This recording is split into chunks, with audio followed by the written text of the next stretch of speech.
right? Now, let's add in technology. We know that engagement with social media and our cell phones releases a chemical called dopamine. That's why when you get a text, it feels good, right? So, we've all had it where you're feeling a little bit down or feeling a bit lonely, and so you send out 10 texts to 10 friends, hi, hi, hi, hi, hi, because it feels good when you get a response, right? Right? It's why we count the likes. It's why we go back 10 times to see if my Instagram is growing slower, did I do something wrong? Do they not like me anymore, right? The trauma for young kids to be unfriended, right?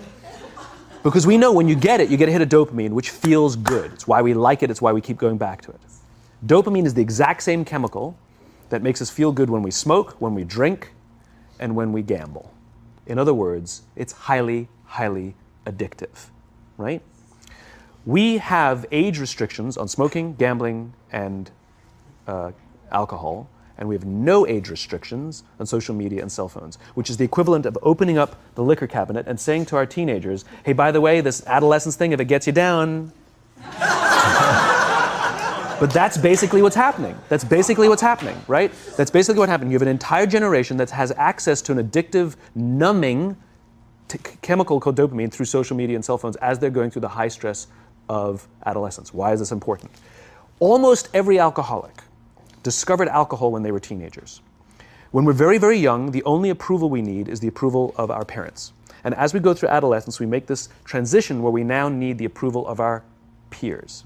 Very frustrating for our parents, very important for us. It allows us to acculturate outside of our immediate families into the broader tribe. Right? It's a highly, highly stressful and anxious period of our lives, and we're supposed to learn to rely on our friends.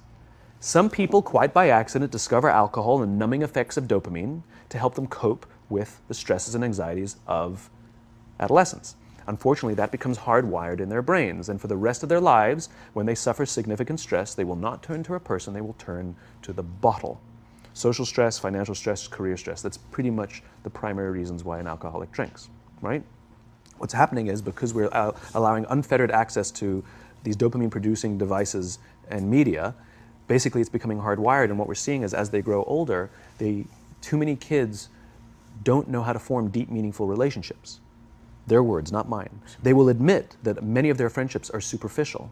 They will admit that their friends, that they don't count on their friends, they don't rely on their friends, they have fun with their friends, but they also know that their friends will cancel on them if something better comes along. Deep, meaningful relationships are not there because they never practice the skill set, and worse, they don't have the coping mechanisms to deal with stress. So when significant stress starts to show up in their lives, they're not turning to a person, they're turning to a device, they're turning to social media, they're turning to these things which offer temporary relief. We know, the science is clear, we know that people who spend more time on Facebook suffer higher rates of depression than people who spend less time on Facebook.